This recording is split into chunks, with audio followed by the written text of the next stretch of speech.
January 2026, your S&P 500 fund just posted 23% returns. Your bonus is locked. Then your CIO walks in. We need emerging market exposure, 15%, real money, by end of quarter. Your stomach drops. Developed markets trade at 21 times forward earnings.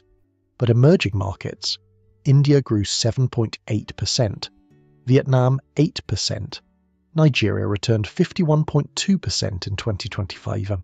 That is not a typo, and yes, you missed it. So which markets do you actually buy?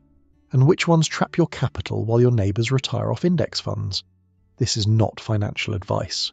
Always do your own research. Here's the problem.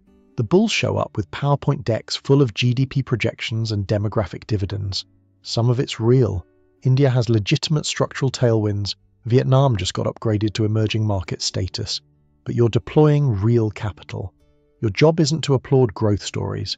It's to not get fired when the Naira collapses or Trump slaps 46% tariffs back on Vietnamese exports. We're dissecting 5 markets portfolio managers are debating right now.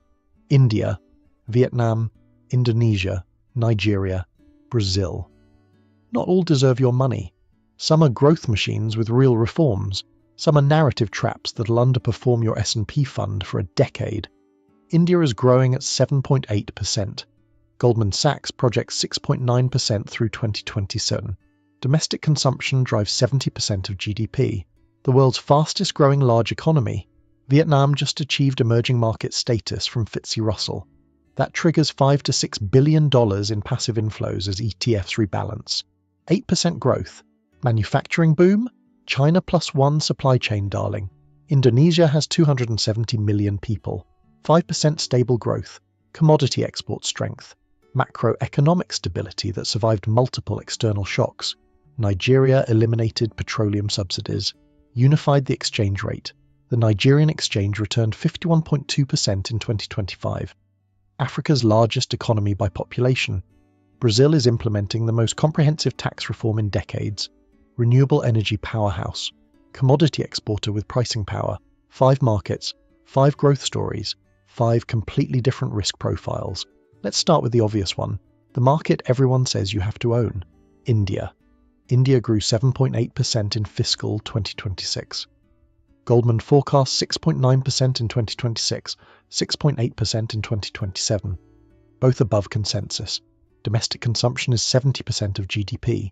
The world's 3rd largest consumer market. The Reserve Bank cut rates 125 basis points. Government capex remains elevated at 3.4% of GDP, concentrated in infrastructure and green energy. The structural story is real.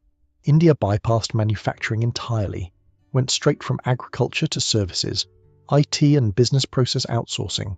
Digital economy valued at $402 billion in 2023, projected to hit $1 trillion by 2029. That's 20% of GDP, population 1.4 billion, median age 28 years, demographic dividend on steroids. The goods and services tax unified the domestic market. Digital infrastructure through Aadhaar accelerates formalization. The bulls argue India is the new China. Maybe better.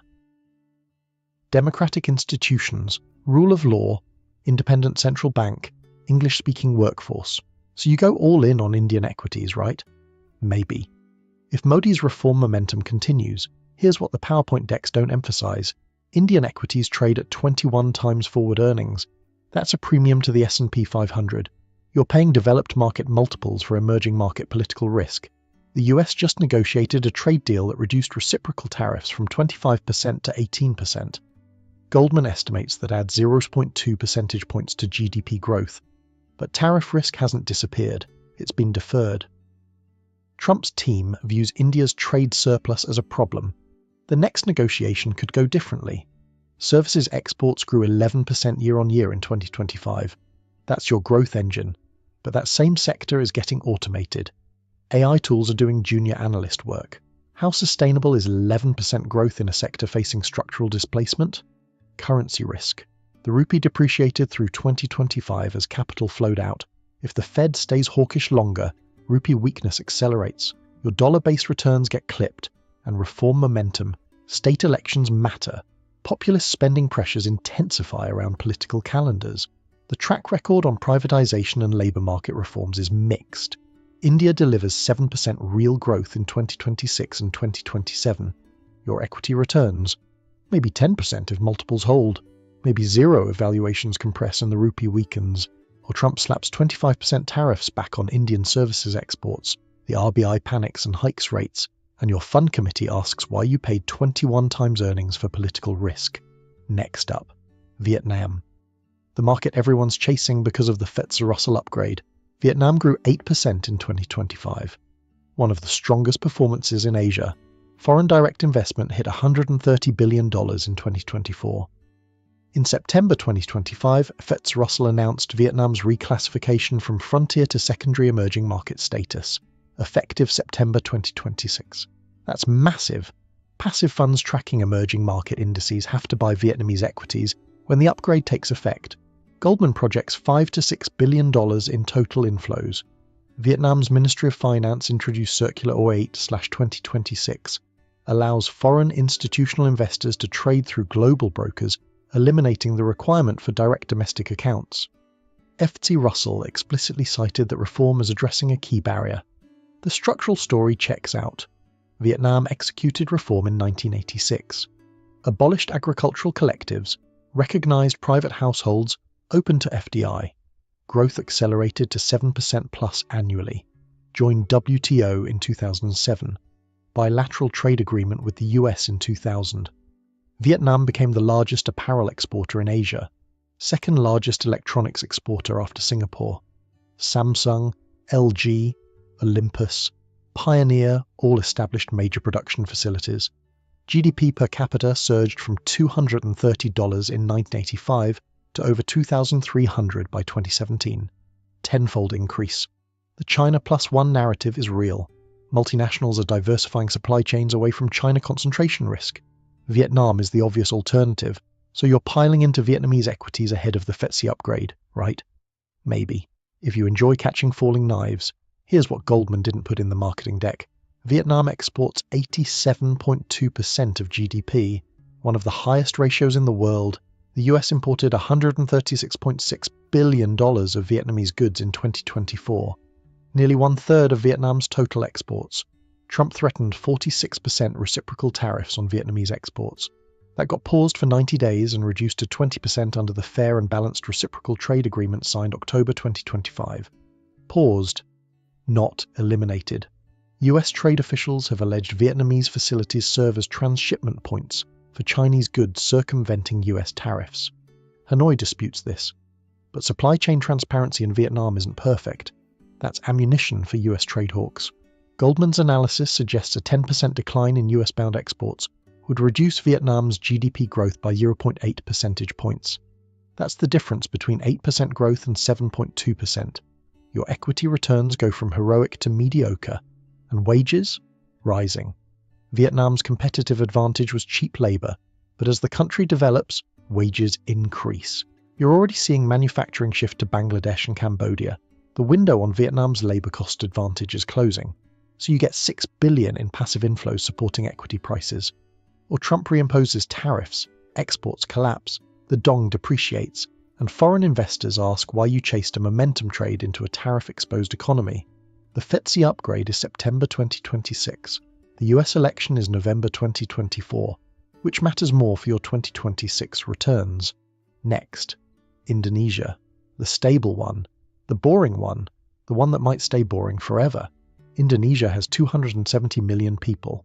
Fourth largest population in the world. Young median age. Domestic consumption accounts for more than half of GDP. 5% growth. Stable. Consistent. Macroeconomic fundamentals that survived the 2025 external shocks, while other emerging markets wobbled. Bank Indonesia projects growth could strengthen modestly in 2026. Inflation expected to remain within the 2.5% target range. Household consumption remains the main pillar. Commodity export strength, mining, palm oil, nickel. Indonesia is a critical supplier in global supply chains, particularly for electric vehicle battery materials. The structural argument: Indonesia avoided the Asian financial crisis trap. Rebuilt institutions after 1997. achieved 4 to 6% growth consistently for 2 decades. Never spectacular, never disastrous, just steady. So Indonesia is the defensive allocation in your emerging market portfolio, right? The one that won't blow up? Maybe. If you're okay waiting decades for productivity improvements that might never arrive. Here's the problem. Indonesia has 270 million people. How many have bank accounts? How many work formal jobs with benefits and wage growth? 59% of workers remain in informal arrangements. No employment security, no benefits, no stable income. That percentage increased from 56% in 2019 to 59% post-pandemic. The middle class shrank from 21% of population pre-pandemic to 16.6% now. Your domestic consumption pillar, built on a shrinking middle class and informal labour, growth has increasingly concentrated in capital-intensive sectors, commodities, mining. Those industries generate export revenues. They don't create many jobs, certainly not quality jobs with productivity and wage growth. Labour-intensive manufacturing grew modestly. Services sector growth, concentrated in low-value segments, retail trade, vehicle repair, not professional services, not digital economy high-value work. Productivity growth declined from 3% annually during 2002 to 2016 to 2% since then. Indonesia's aspiration to become a high-income economy by 2045 remains feasible, technically, but it would require substantial transformation. Indonesia's educational outcomes on international assessments have been declining, not improving, declining. So you get 5% headline GDP growth. Your equity returns track that, maybe with modest multiple expansion if global risk appetite improves. Or you get 5% GDP growth forever, concentrated in commodity sectors that don't employ people, with a shrinking middle class and productivity growth that can't support income convergence. The middle income trap isn't a risk for Indonesia. It's the base case. Next up, Nigeria, the reform story, the comeback narrative, the 51.2% equity return you missed. Nigeria returned 51.2% in 2025. And yes, you missed it. The Nigerian exchange was one of the world's best-performing equity markets last year. For 2026, analysts project a base case return of approximately 45.9%. That's 2 consecutive years of 40+% equity returns in Africa's largest economy by population. So what changed? Comprehensive macroeconomic reforms. The Tinubu administration, starting May 2023, eliminated petroleum subsidies that had drained fiscal resources for decades, unified the foreign exchange rate, replaced the multiple exchange rate system that created arbitrage opportunities. The results? Real GDP growth reached 3.84% in 2024. The IMF revised Nigeria's 2026 growth forecast upward to 4.4%. Projected to contribute 1.5% to global real GDP growth in 2026. 6th highest contributor globally. The Naira stabilized throughout 2025 after initial depreciation. Foreign exchange reserves accumulated, investor confidence recovered. Foreign portfolio investment recorded net positive inflows for the first time in 3 years. By July 2025, foreign portfolios on the Nigerian exchange exceeded 1.28 trillion naira, more than double the same period in 2024. Inflation pressures, which hit record levels during reform implementation, are expected to moderate in 2026. The Central Bank of Nigeria is expected to reduce policy rates cautiously as inflation declines. The structural reforms are real. The market performance is real. The foreign investor flows are real. So you're allocating to Nigeria before the next leg up, right? Maybe. If you're comfortable explaining to your fund committee why you put money in that African thing when the Naira collapses again. Here's the part the Nigerian exchange marketing materials downplay. Food inflation remains elevated, poverty levels worse than headline numbers suggest. Real wage growth muted. Consumer affordability constraints binding even as macroeconomic conditions improve. Fiscal sustainability depends on enhanced revenue mobilization and improved tax compliance. Debt service obligations remain elevated. Revenue to GDP ratio remains low. The fiscal space created by reforms is real, but it's fragile. And 2026? Election year. Finance ministers turn into Santa Claus during election years. Fiscal discipline meets political reality. Spending pressures intensify. The track record on maintaining reform momentum through electoral cycles in emerging markets is not encouraging. Pre-election liquidity dynamics might support near-term asset prices, or pre-election spending might reignite inflation, force the central bank to keep rates elevated, and undermine the consumption recovery you're betting on. The World Bank emphasized that while macroeconomic stabilization has created fiscal space, ensuring gains translate into improved living standards for ordinary Nigerians remains challenging. Translation: the reforms stabilized the currency and attracted portfolio flows. Whether they actually build a middle class, that's a longer question. Nigeria delivers 45% equity returns in 2026. The reform momentum continues.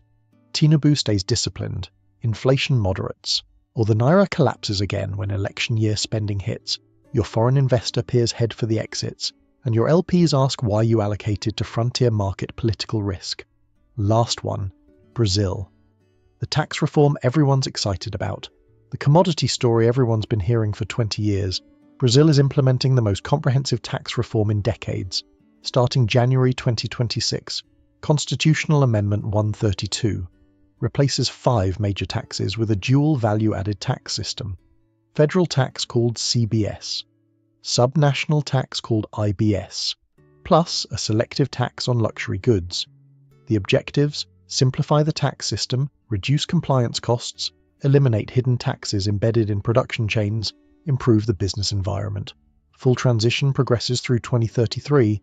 The new system eventually operates at estimated combined rates of 27.5 to 28%, potentially among the world's highest VT rates, but more efficient, more transparent. Sounds great, right? Here's the implementation reality. 7 years of parallel systems.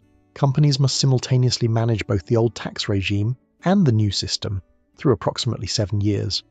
A tax reform so complex it requires 7 years of parallel systems, because nothing says business-friendly like double the compliance headaches.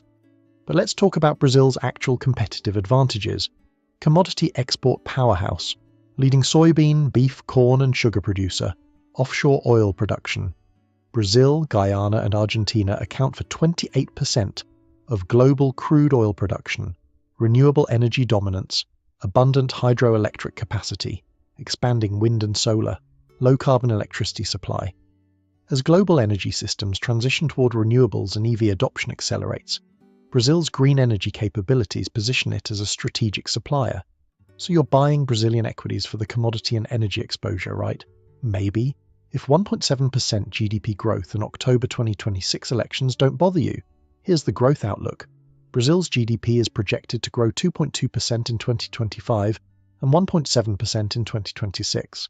That's below the 3% regional average, below Brazil's historical growth potential, well below India's 7.8% or Vietnam's 8%. Why? Tight monetary conditions maintained to address inflation. Central Bank of Brazil held the Selic policy rate at approximately 12.5%. Inflation ended 2025 at 4.4%, above the 3% target, easing cycle expected to begin early 2026. But even with substantial rate cuts, fiscal constraints and political uncertainty limit growth prospects. Fiscal situation: primary fiscal deficit forecast to deteriorate slightly in 2026. Weak commitment to spending control, and Brazil heads into elections October 2026. Political pressures for increased spending intensify. Historical patterns suggest government spending surges during election years. Fiscal consolidation efforts get undermined. The Brazilian real expected to weaken modestly through 2026. More hawkish Federal Reserve. Declining policy rates in Brazil. Pre-election uncertainty. So you get exposure to commodity price strength and renewable energy transition themes. But you're accepting sub 2% GDP growth, fiscal deterioration risk, currency weakness, and political uncertainty. The tax reform offers substantial long-term benefits, but near-term, complexity, adjustment costs, potential temporary constraint on business investment. Brazil delivers moderate returns in 2026 if commodity prices stay elevated, and fiscal discipline holds through elections. Or fiscal discipline evaporates the moment campaign season starts, inflation reaccelerates, the central bank keeps rates restrictive, and your equity returns underperform cash. So those are your 5 markets: India, Vietnam, Indonesia, Nigeria, Brazil. Now let's talk about how you actually construct a portfolio around these growth stories. Here's how sophisticated allocators actually think about these 5 markets, not as binary buy/sell decisions, as portfolio roles. India and Vietnam are your growth engines, 7 to 8% GDP growth, structural reform momentum, demographic tailwinds. These are the positions that generate 15 to 20% equity returns if the thesis plays out. High conviction, high allocation, high risk if reforms stall or tariffs land. Indonesia is your diversifier, 5% stable growth, domestic consumption resilience, commodity exposure. This is the allocation that doesn't blow up when trade wars escalate or US monetary policy tightens unexpectedly. Low volatility, moderate returns, the boring position that looks smart when your growth engines hit turbulence. Nigeria is your high beta recovery play, 45% projected equity returns, reform credibility being tested in real time. This is the position that either compounds at 30 to 40% annually for 3 years or collapses when elections trigger fiscal backsliding. Small allocation, high upside, accept the risk of total loss. Brazil is your commodity hedge and renewable energy exposure, sub 2% growth. But if you believe in sustained commodity strength or energy transition acceleration, Brazil's export advantages and green infrastructure provide differentiated exposure you can't get elsewhere in emerging markets. Moderate allocation, thematic play, time horizon measured in years, not quarters. That's how you construct a diversified emerging market portfolio. Not all in on the highest growth story, not binary bets on single countries, complementary roles, different return drivers, different risk profiles. Now here's the legitimate bull case for this entire allocation. Emerging markets are trading at meaningful discounts to developed market valuations. Goldman Sachs forecasts 8% returns for EM equities in 2026. That exceeds S&P 500 expectations of 7%. The demographic math is real. India's median age is 28. Vietnam's population is young and urbanizing. These aren't abstract statistics. They're decades of consumption growth and labor force expansion baked in. Reform momentum in Nigeria and India is the most credible it's been in years, not promises. Actual implementation, subsidy removal, exchange rate unification, tax simplification, technology diffusion is accelerating, digital payments, mobile banking, e-commerce penetration. The infrastructure supporting emerging market growth is fundamentally better than it was in prior cycles, and the diversification benefits are real. When developed markets correct, emerging markets don't always follow. Different growth drivers, different monetary policy cycles, different political calendars. So there's a genuine case for 15% emerging market exposure in a diversified portfolio. But here's how it all explodes simultaneously. Trump's reciprocal tariff framework isn't paused, it's deferred. If US trade policy shifts back to full protectionism, Vietnam's 87% export/GDP ratio becomes a catastrophic vulnerability. India's services exports get clipped. Indonesia's commodity demand from China softens. The Federal Reserve stays hawkish longer than expected. Capital flows reverse out of emerging markets. The rupee, dong, naira, and riel all depreciate simultaneously. Your unhedged dollar returns get destroyed by currency moves. Reform momentum stalls. India's Modi faces state election pressures and populist spending intensifies. Nigeria's Tinubu caves to election year political demands. Fiscal discipline evaporates. The credibility you're paying premium valuations for disappears. China's economy weakens more than expected. Commodity demand collapses. Indonesia's and Brazil's export revenues decline. Growth forecasts get revised downward across emerging markets, or just regular emerging market volatility. Currency crises, political instability, inflation shocks, capital controls. The things that make institutional investors say, you know what, maybe we'll just stay in the S&P. That's the risk you're taking for 8% expected returns versus 7% in developed markets. 1 percentage point of expected outperformance. For substantially higher volatility, political risk, currency risk, and liquidity constraints.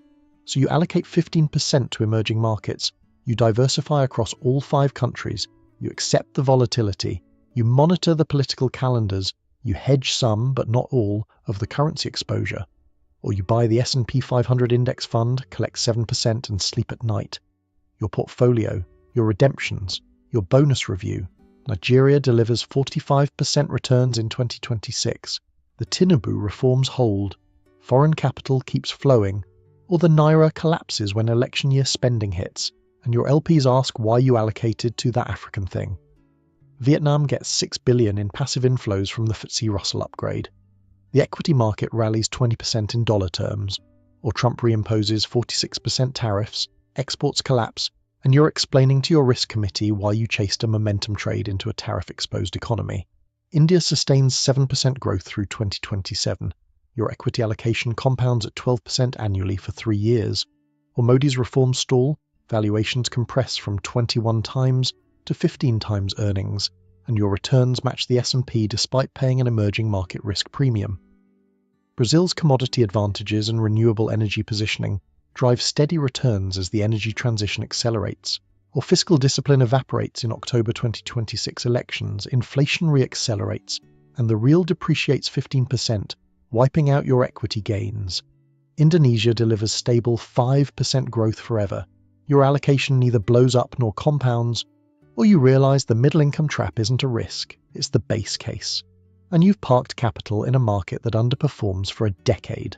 5 markets, 5 growth stories, 5 completely different ways your allocation thesis plays out.